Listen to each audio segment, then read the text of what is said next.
This channel does not promote any violent, harmful, or illegal activities. All content provided by this channel is meant for an educational purpose only.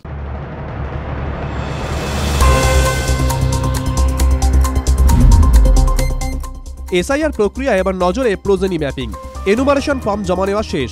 আগামী মঙ্গলবার 16 December প্রকাশ পাবে খসড়া voter তালিকা।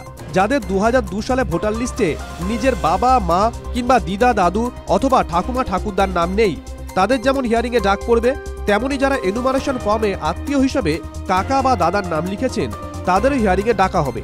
16 December থেকে 7 ফেব্রুয়ারি পর্যন্ত চলবে hearing. তারপর 14 ফেব্রুয়ারি চূড়ান্ত ভোটার তালিকা প্রকাশ হবে। রাজনৈতিক সমাবেশ মানে ব্রিগেড প্যারেড গ্রাউন্ড। সম্প্রতি 5 লক্ষ কণ্ঠে গীতাপাঠ অনুষ্ঠানের আয়োজন হয়েছিল ব্রিগেডে।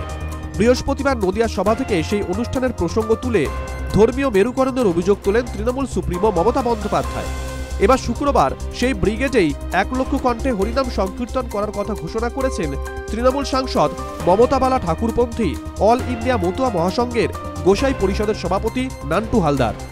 আমরা অল ইন্ডিয়া মতুয়া মহাসংঘ থেকে অরাজনৈতিক গোসাই পরিষদ থেকে আমরা ধর্মতলা ব্রিগেড মাঠে লক্ষ কণ্ঠে শ্রী শ্রী লীলামৃত পাঠ আমরা করব।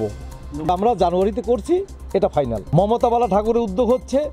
মমতাবালা ঠাকুর আগে তিনি মতুয়া, তিনি তৃণমূল করেন, সেটা তার ব্যক্তিগত পার্সন।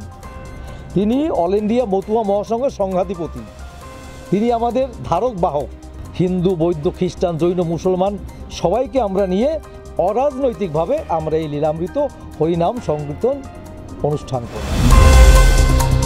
স্বরূপনগরে হাকিমপুর সীমান্ত দিয়ে কয়েকদিন ধরে বাংলাদেশি অনুপ্রবেশকারীরা বাংলাদেশে ফিরে যাচ্ছিলেন।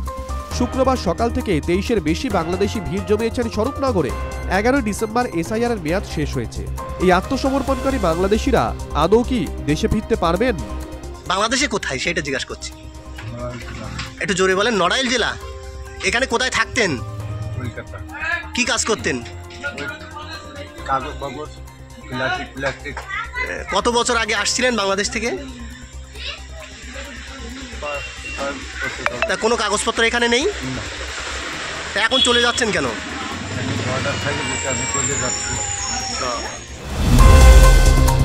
বিএলওদের নিরাপত্তা সুনিশ্চিত করতে রাজ্যকে 3 দফা প্রস্তাব রাজ্যপাল সিবি আনন্দ বোসের। সম্প্রতি বিএলও নিরাপত্তা নিয়ে কমিশনকে পদক্ষেপ করতে বলেছিল সুপ্রিম কোর্ট। এই বিষয়ে কেন্দ্রের দায়বদ্ধতা রয়েছে বলে পর্যবেক্ষণে শীর্ষ আদালতে। এবার সেই একই ইস্যুতে সরব রাজ্যপাল। বিএলওদের নিয়ে উদ্বেগ প্রকাশ করেছেন তিনি।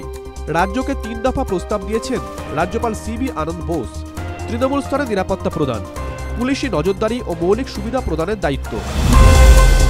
সিইও অফিসের সামনে আবারও বিএলওদের বিক্ষোভ। ক্ষতিপূরণের দাবিতে বিক্ষোভ দেখাচ্ছেন। দুপুর থেকে তারা সিইও অফিসের সামনে জড়ো হন। প্রস্তুত ছিলেন পুলিশ কর্মীরাও। বেলা গড়াতেই বিক্ষোভ দেখাতে শুরু করেন। ব্যারিকেড দিয়ে পুলিশ তাদের আটকানোর চেষ্টা করে। শুরু হয় প্রবল ধস্তাধস্তি। এমন এক ছবি ধরা পড়ে, ব্যারিকেডের একদিকে বিএলও আর অপরদিকে পুলিশ। ব্যারিকেড ধরে ঠেলাঠেলি শুরু হয়। প্রবল উত্তেজনার পরিস্থিতি তৈরি হয়। এখনো পর্যন্ত একটা করে নতুন নতুন অপশন দিচ্ছে আমাদেরকে, কিন্তু যে 6টা রাজ্য বিজেপি শাসিত 6টা রাজ্যে কিন্তু সময়সীমা বাড়ানো হয়েছে, কিন্তু আমাদের কোনো সময়সীমা বাড়ানো হয়নি। এখনো পর্যন্ত আমাদের বিএলওরা বসে কাজ করে যাচ্ছে, সময়সীমা বাড়ানো হয়নি। ওরা রীতিমতো আতঙ্কিত যে কাজ যদি সঠিক সময় জমা দিতে না পারে তাহলে তো শোকজ হতে পারে, সাসপেনশন হতে পারে। কত লক্ষ যে ইসিআইয়ের ভুলগুলো বিএলওদের ঘাড়ের উপর চাপানো হচ্ছে, আমাদের ঘাড়ে বন্দুক ঠেকিয়ে ইসিআই কাজ করছে, মানুষের কাছে আমাদেরকে ভুল প্রমাণিত করছে। সেখানে কোনো নিরাপত্তা, কোনো দাবি, কোনো কিছু তারা করতে চাইছে না।